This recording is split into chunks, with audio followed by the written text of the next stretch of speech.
Bonjour à toutes et à tous, je suis très heureuse de vous retrouver aujourd'hui pour une nouvelle vidéo un peu particulière puisque là il va s'agir de ma première vidéo tutoriel en tant qu'invitée créative pour Béatrice Garny.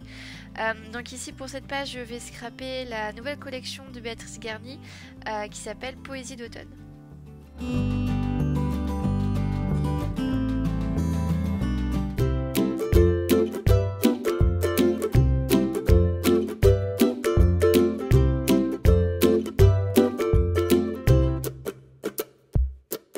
Pour réaliser cette page, j'ai voulu travailler un peu de manière différente et en fait découper, on va dire, directement sur ma page 30-30. Donc avant de commencer à faire tous mes montages, forcément j'ai choisi mes photos et j'avais dans l'idée d'utiliser non pas deux photos, mais j'avais du mal à choisir les photos que j'allais utiliser. Enfin bref, donc du coup, dans le doute, je préfère les imprimer et puis après les choisir en fonction de ce que je ressens. Une fois qu'elles sont découpées, j'ai réalisé sur Canva le mot automne en fait sur un des modèles qu'on peut avoir. Donc on peut utiliser sur Canva des lettres totalement indépendantes et du coup créer des mots, etc. Et donc du coup ce que j'ai fait c'est que j'ai créé ce mot automne et je l'ai évidé, donc je l'ai imprimé puis je l'ai évidé en fait donc de la manière dont vous voyez à l'écran. Une fois que tout était évidé, j'ai placé donc une sorte de pochoir éphémère on va dire sur ma page à l'endroit où je souhaitais avoir ce grand mot. Et ensuite je suis revenue repasser au crayon de bois vraiment de manière très fin chacune des lettres qui constituent ce mot. En fait, le fait d'abord imprimer le mot automne sur du papier classique, du papier d'imprimante, ça me permet de faire mon gabarit et donc du coup de créer des lettres plus ou moins correctes en fait que si j'avais fait à main levée, etc., etc. Et puis comme je voulais vraiment des gros alphabets et que je n'ai pas ça chez moi, et bien du coup j'ai trouvé un autre système qui fonctionne plutôt bien. Donc du coup je fais ça pour chacune des lettres, je repasse, alors faut pas appuyer trop fort non plus parce que du coup après on peut avoir les marques du crayon de bois sur le papier. Et une fois que j'ai fait ça, et bien j'ai repris mon cutter de précision et je suis venue réévider une nouvelle fois le mot automne, mais là cette fois-ci sur ma page 30-30 direct. Avec ma gomme de crayon de bois, je viens du coup retirer encore les traces de crayon qui existent tout autour des lettres.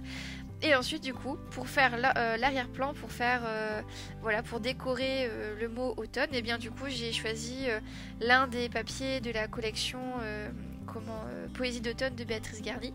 Alors j'ai jeté mon dévolu sur ce papier là avec des feuilles d'eucalyptus, donc c'est la feuille 05 de cette collection. Je trouvais que c'était vachement doux, etc. Alors j'ai essayé avec chaque papier, mais mon gros coup de cœur ça a été avec cette page avec les eucalyptus en fait de la collection. Je trouvais ça très sympa. Alors j'en ai découpé qu'une toute petite partie puisque ça sert à rien de découper de coller la totalité de la feuille derrière la page, ça n'a pas de sens. Par contre du coup j'ai juste découpé dans ce papier imprimé la largeur nécessaire pour recouvrir la totalité de mon mot. J'ai scotché ça avec du scotch double face de chez Lily Pot de Colle. Sauf que mon scotch double face était dépassé en fait de mon papier imprimé. Bon là on voit pas trop, mais c'est vrai que on voit un peu avec la surbrillance. On voit que comment je vais dire ça, que le scotch double face en fait est trop grand par rapport au papier que j'ai découpé. Donc pour pallier à ce problème, j'ai découpé des bandelettes de papier brouillon et j'ai essayé de coller tout simplement sur les parties où il y avait trop de colle. Et comme ça, du coup, hop, ni vu ni collu. Et donc du coup, c'était nickel. J'ai aussi pensé à garder le centre du haut et également la partie évidée du A pour vraiment faire les lettres A et O avec les parties évidées. Et ensuite du coup place à la décoration. Donc là j'ai mis un petit peu de temps quand même pour faire on va dire mon travail de fond avec ce grand mot qui va décorer toute ma page. Donc voilà, et une fois que ça c'est fait, bien du coup je m'attaque à l'embellissement en utilisant les tampons et les dies de Béatrice Gardy. Concernant la planche de tampons, j'ai utilisé cette planche de tampons où il y a tout, où il y a tout des feuillages. Il y a 2 planches avec des feuillages et j'ai utilisé la planche de tampons où il y a 3 feuillages, donc il y en a 2 que l'on peut coloriser, dont un avec de l'eucalyptus et 2 feuillages pleins. Et donc du coup j'ai voulu coloriser mes feuillages pour aller avec la collection. Au niveau des couleurs que j'ai utilisées, j'ai sorti mes palettes d'aquarelle de chez Winsor & Newton et Sennelier. J'ai voulu prendre un orange, un rouge brique en fait pour créer les feuilles. Alors j'ai utilisé pour faire le orange le mélange rouge de Venise et de l'orchinacridone, et pour faire la couleur vert qui se rapproche du coup du vert de la feuille d'eucalyptus du papier imprimé, j'ai fait un mélange d'oxyde de chrome et de bleu d'ardentrène aussi de chez Winsor & Newton. Alors j'ai fait certains feuillages en vert et aussi certains feuillages en orange, en sachant que j'ai utilisé ce feuillage que vous voyez à l'écran de la planche de tampon de Béatrice Gardy, et en plus sur cette même planche il y a aussi également une feuille d'eucalyptus qui est présente.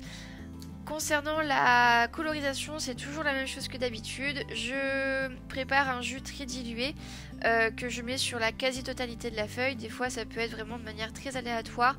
Je peux ne pas aller au bout de mes feuilles, etc. en fonction de ce que j'ai envie de faire.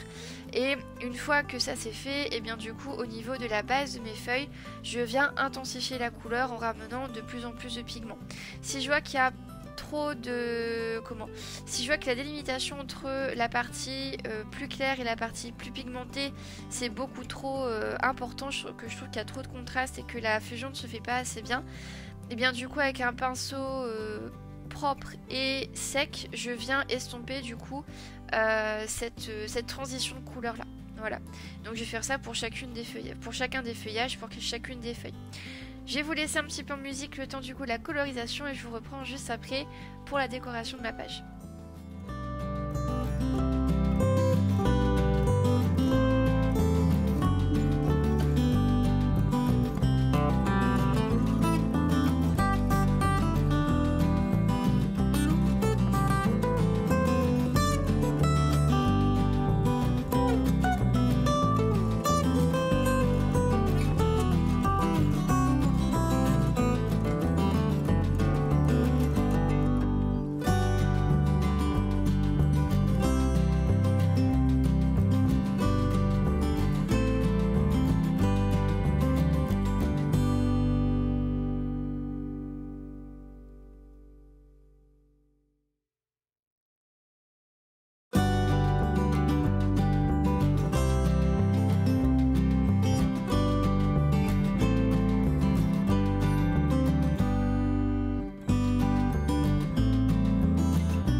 Alors du coup maintenant je vous retrouve pour la partie dies, puisque là je vais utiliser quelques dies de la collection Poésie d'automne de Béatrice Gardy. Donc là j'ai utilisé le set de dies Magie d'automne, où dedans il y a des feuilles de chêne, je pense que c'est des feuilles de chêne, il y a aussi des noisettes, il y a un petit cœur, il y a aussi un petit fanion qui sont présents, ainsi qu'un dies évidé d'un tamponnage que l'on peut avoir.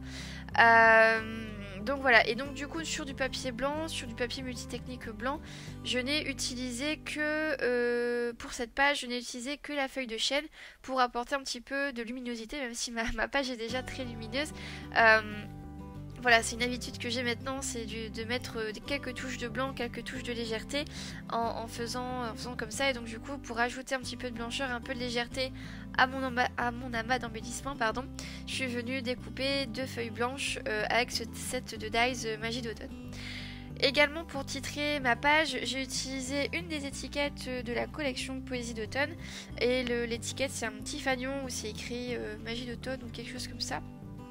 Je vais sortir ma page parce que je ne sais plus. Oui, c'est ça, c'est Mon bel automne, le titre de la petite étiquette. Je l'ai surélevé un petit peu avec de la mousse 3D pour que voilà, l'étiquette ressorte un petit peu plus. Et j'ai également mis derrière l'étiquette quelques touches de fil, en fait, du fil blanc pour ramener un petit peu de texture.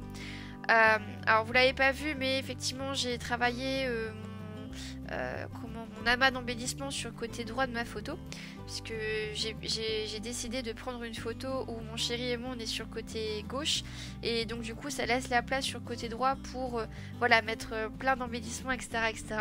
Donc je trouvais ça intéressant. Également, je pensais mettre la petite, vous voyez, la petite bulle avec le cœur sur le côté en pailleté doré. Donc c'est un die qui est issu du set de dies nature de cette nouvelle collection. Et je pensais qu'une petite touche de doré, voilà, je suis en train de regarder si ça va ou pas. Et je pensais qu'une petite touche de doré, ça allait rehausser le ton. Et en fait, je trouvais que ça n'allait pas dans mon amas d'embellissement, etc. Mais je garde très précieusement pour pourquoi pas un prochain projet. Et je viens rajouter des petites gouttelettes d'encre de Chine sur ma page pour voilà, rehausser et donner un petit peu plus de contraste. Donc voilà ma page terminée, ma première page pour Béatrice Garny. Je suis très heureuse d'avoir été choisie par Béatrice pour ce beau projet. Je suis vraiment très contente et ça me touche énormément. Et j'espère que voilà, cette page vous a plu, que ça vous a donné envie aussi du coup de travailler avec ces produits qui sont top aussi. Et voilà, donc je vous laisse avec les photos de la fin. Je vous souhaite une très belle journée et puis à très bientôt pour une nouvelle vidéo. Au revoir.